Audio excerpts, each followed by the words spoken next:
I'm Dr. Bonnie Jewell, and today we're going to talk about muscle testing, what it is, and why it works. Muscle testing is a non-invasive way of assessing what's happening in your body and environment. It is a natural biofeedback method to figure out nutrients your body needs, problems your body has, and ways to fix it. So it's beneficial for everybody. Today we're just going to touch on the quantum and why that's important to know. The word quantum strikes fear in some people's hearts because they know that there's quantum scientists, and quantum sounds like a really big word, and that can be intimidating. It's actually very simple. Quantum means very, very small. Who knows what an atom is? Smallest form of life that we know of, right? So an atom we know has proton, neutron, and electron. And that's what makes up an atom. That used to be thought of as the smallest thing in the universe. Now, with science the way it is, they've been able to even go deeper into it and discover that the atom, while it has the electron, neutron, and proton, do you know what it's mainly made out of? It is 99.9999999, etc. % space. Since everything in the world is made of atoms, what do we know that atoms are made of? Space. What affects space? Energy. Waves. This is why when we talk about quantum muscle testing or the quantum, it's so significant and so important, because anything can affect waves. Let's look at light waves. We have what we can see, right? We know the light spectrum. That's everything you see and consider reality. I can see it, therefore it's true. What are some other waves we know about? Sound waves, radio waves. We have the 5G waves that, well, you can't see those waves, but we know it's affecting their health. There are the waves that come to your cell phone. Some young ladies were keeping their cell phones in their bras and getting breast cancer. We know those waves affect us. When we're talking about the quantum, we're talking about things that we can't see, but we know are there, and some things that don't even know are there. And the wonderful thing about muscle testing is it is a bridge between what you can see and what you know, and what you can't see and how that's affecting your body. At this point, there are some scientific technologies that can start assessing that, but nothing is as smart as the body. Our analytical minds are not as smart as the body. We know that gluten is bad for you, but is it really bad for you personally? Is there something else? We know that the FDA says certain food colorings are safe for us. The FDA said so, right? They have scientists behind that. Yet if we muscle test with your body, probably we will see that it's not good for you. And so that's where you can bridge what we think we know with what your body wants. Let's talk about how muscle testing works. There are a couple of ways to explain, and I'll ask for a volunteer to be the example. You need to understand a bit about physics and neurology to understand how it works. So I'm going to stand up and show you how it works. So when you're standing, your body's in balance. If you walk, your body moves like this, right? This creates balance. Caleb, come up here. Stand right there. Step 1 foot forward in a natural and let your arm go how it's supposed to go. Okay, bring your arm forward. This is a balanced stance for her. So if I push on her arm should be strong. Because when you walk, your opposite arm goes with your opposite foot. Let's switch arms. This is imbalance, right? She can't, her body has detected an imbalance. And when we talk about the quantum, things that are very small that we can't necessarily see, will also create imbalance in the body. Thank you. Let's go ahead and have, who else wants to try that? Okay, come on up. I'm not a very balanced person. So, Go ahead and get in the stance of walking, opposite arm and leg. Bring your arm up, and it should be strong because you're balanced. Bring your other arm forward. You can't do it. Okay. Right? She's like, So try that at home. You can try that with other people. It should work.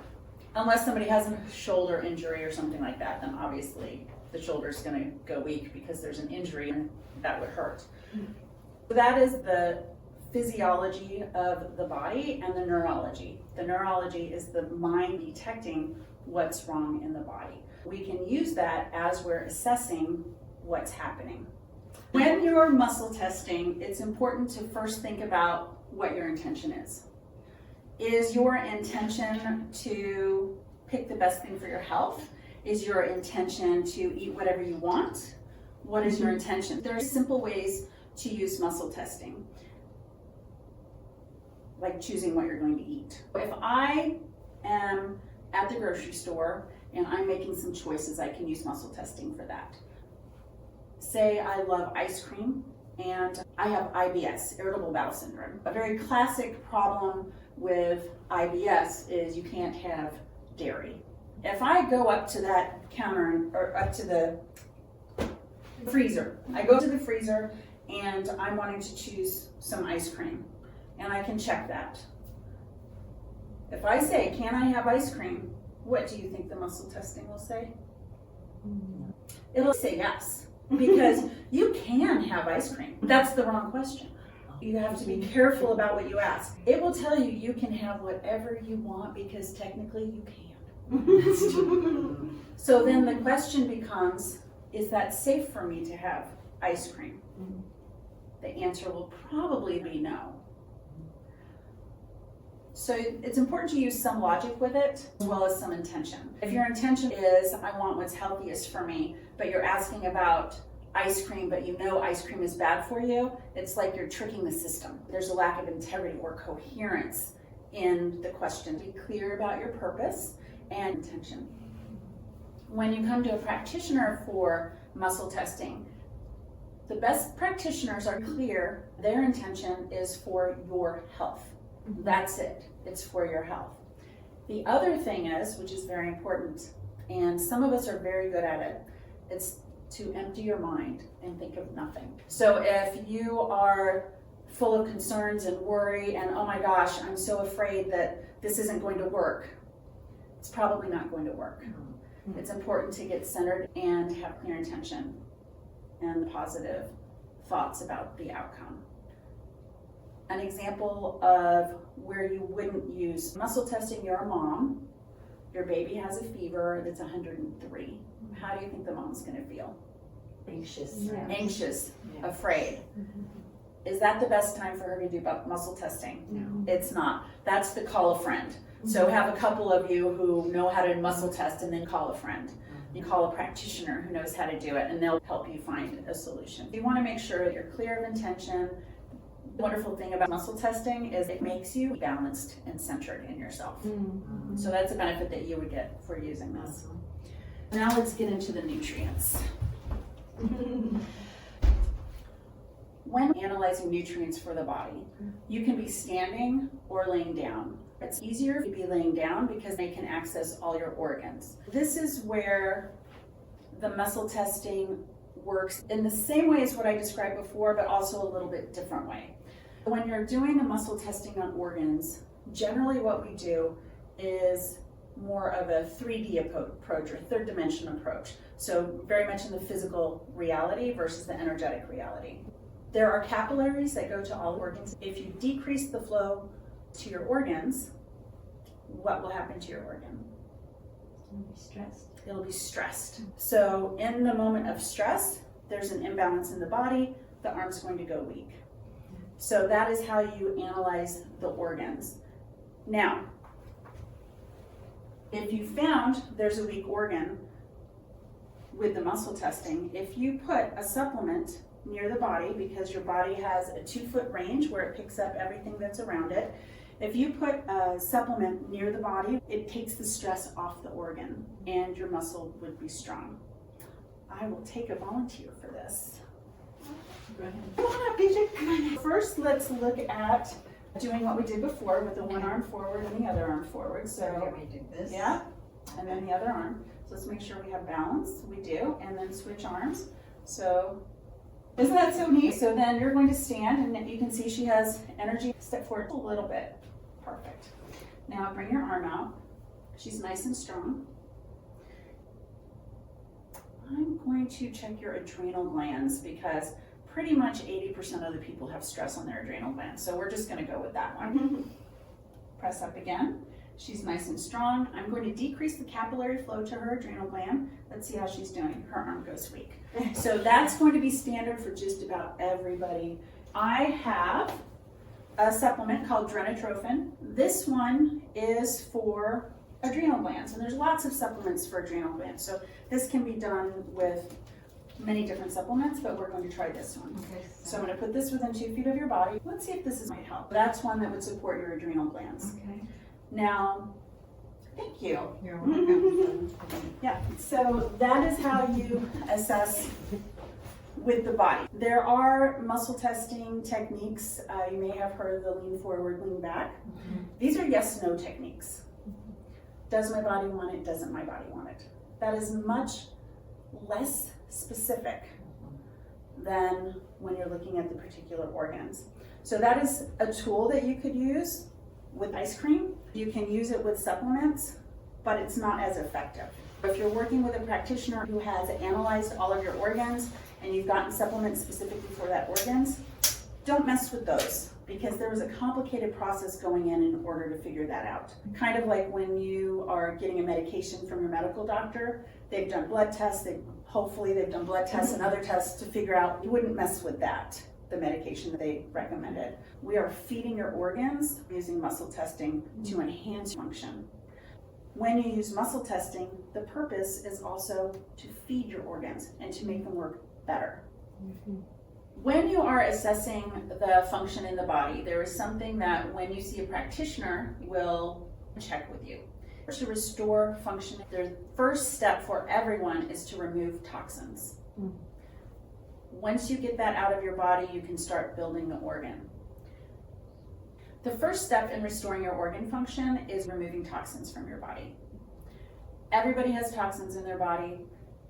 In about 1980, there was a study done where they found over 30,000 toxins were in your food, water, and air every week.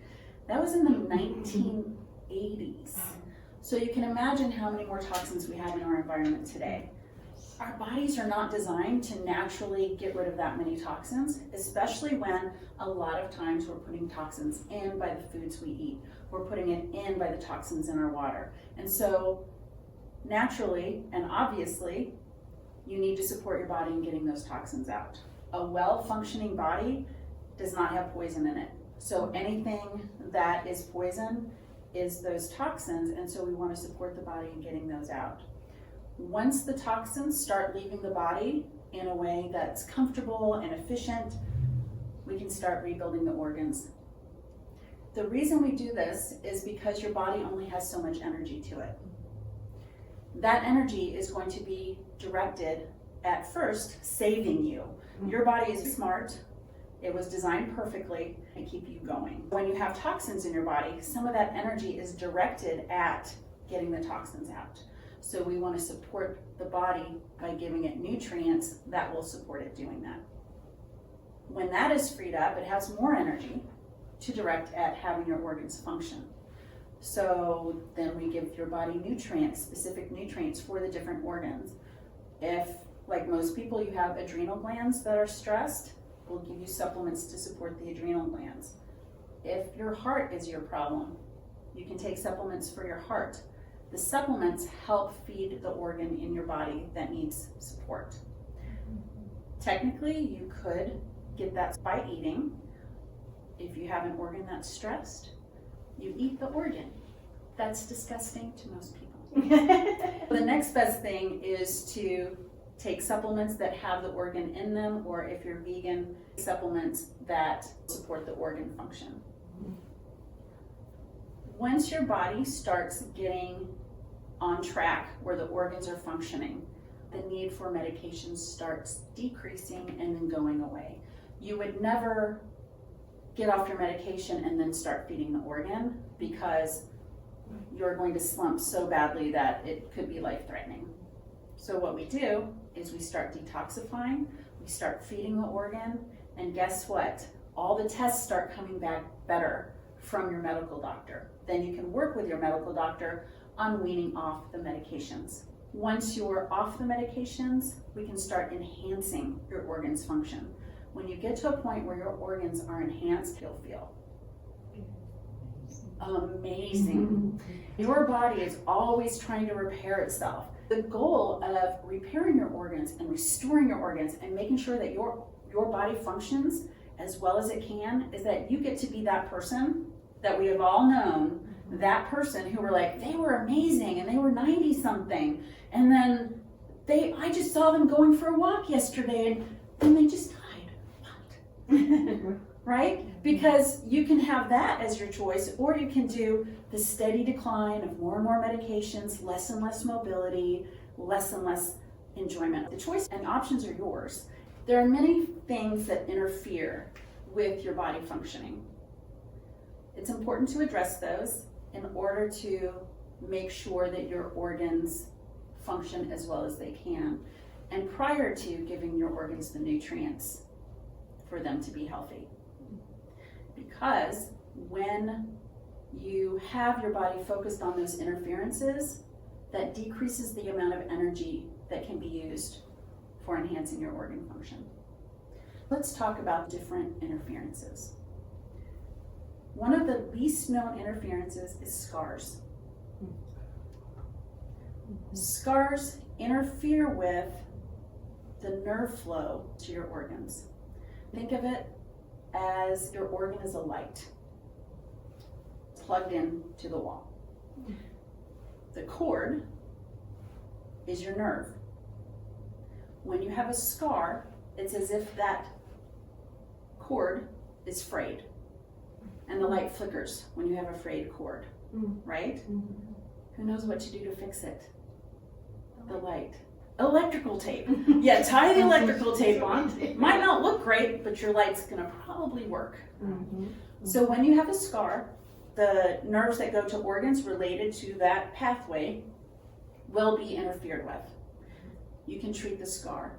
Muscle testing can help you find which scars to treat. There are numerous scars, and so if you're somebody who has a lot of stretch marks, you have a lot of scars. And so if you have a lot of scars, it would take you probably an hour to treat every single scar.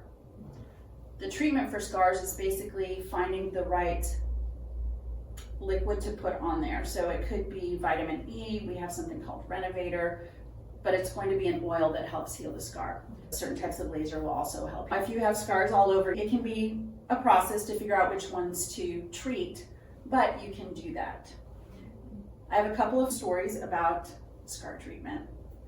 One patient had acid reflux, and he had bought a laser so that he could use that at home. And he was getting his acid reflux and thinking, well, I better get up and take my supplements for that. But he was sitting in a comfortable place, and he's like, I'm just gonna laser my scar on my pinky. So he started lasering that. Guess what happened to his acid reflux? I don't really understand it, but I don't really care because my acid reflux is going away. This was a few years ago. He doesn't have acid reflux anymore. Another person had a scar from surgery. She treated the scar, not really paying attention to what was happening, but she's like, oh, it's getting a little softer. One day it got a pimple on it. She popped the pimple, as one might do. A little piece of metal came out. So a little piece of metal was left in there from the surgery. There are all sorts of stories like this, but most of the time, you're just not going to notice. But what you will notice is that they get softened. They soften up and they become less irritating to your body. Scars are important. Other interferences are ones that you're more familiar with. Metals, chemicals. Metals and chemicals, that's what we mainly see in our food, air, and water. Fluoride is from most people's water. It goes into your brain and it surrounds your pineal gland.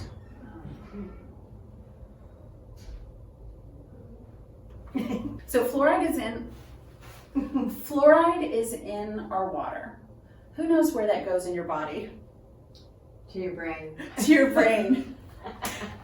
Well done. To your pineal gland. What is the pineal gland for? It's good for hormones.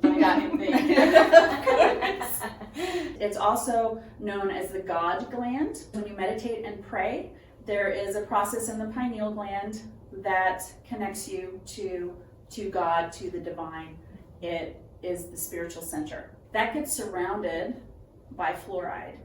And do you think that might limit your spiritual and meditation experience? It definitely would. So getting the metals out of your body and the chemicals out of your body is very important. There are also other interferences: bacteria, virus, parasites, fungi, mold. In a humid environment, you're more likely to have that there. Or if you're exposed to black mold, we have the coronavirus, we have flu virus. There's lots of different viruses. There's bacteria and parasites. Something to know about parasites. It is not like the TV parasites in your horror movies where they're huge and they come out of your mouth. They are tiny, microscopic beings that live off of us. Everybody has parasites. It is a natural part of the organism of being alive. They're usually so small you can't see them. I would say 99.99% of the time they are so tiny you will never see them. However, there are ones that are incredibly beneficial to your body. We don't want to get rid of those. We want to keep those. There are ones that are not healthy to our body, and it's important to get rid of those. The majority of the time, and probably for you, you will never see a parasite that you are detoxifying from your body. So you don't need to be afraid of. Those are the interferences your body is directing energy to. The physical interferences. There are interferences on an emotional level or the mental level. So an emotional interference would be anger. And these can actually get stuck in pockets in your body and create health issues. There is also the interference of thoughts, self-defeating thoughts. I'm never going to get better.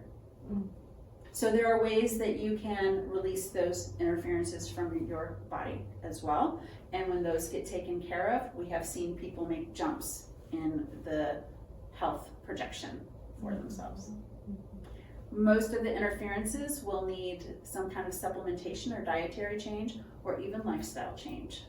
Prayer, meditation are very important as far as getting your body centered where it feels safe enough to release some of the toxins. Nutrients that are life-enhancing also make your body feel safe enough to release some of the toxins. Thank you. Any questions? Very good. Very informative. It's got me thinking a lot. I had a brain injury, and it's like, okay, my thought processes, and I have a chronic issue with memory that is developing. So just things like that that are really troubling me right now. So, and you know, we talked yesterday about changes I'm getting ready to make. We'll have to address that. That's pretty exciting. People have lots of issues they think are permanent. My family has this issue, therefore I will always have this issue. I had an accident, I have a brain injury, another injury. It takes effort to shift the neuronal pathways in your brain in order to allow for miracles of healing, for nutrients to work. I also see like a generational thing with my patients where they do struggle with the same things because we have like genetic inheritance that will tend us towards certain things. If one can break that, it helps future generations so that they don't have to struggle with the same thing. That's true. Yeah. So when you're fixing yourself, you're not just fixing yourself. Right. You're fixing all the problems in your children and grandchildren. There's an interception in the line and the buck stops with you. Another thing to realize is that everything is energy. Every change you make changes your community. There has been research with meditators that if one person meditates, it affects 10,000 people. They have done research on meditation and the reduction in crime. People who meditate, it chills out the environment and there's less crime. That is the research on prayer. I know I've read whenever you're praying for someone, it can actually change their structure, like in their brain. Like they've actually seen the structures change based on that. That too. You can feel it. There's definitely something there. It's exciting because you have the power to change your life, to change your health, and muscle testing is an incredible gateway because it's not just I have a feeling or I'm praying for it and I believe in prayer. You get a physical response. You get physical reinforcement that yes, this is changing. So it's very exciting. It's very exciting. Everybody needs to know how to do it.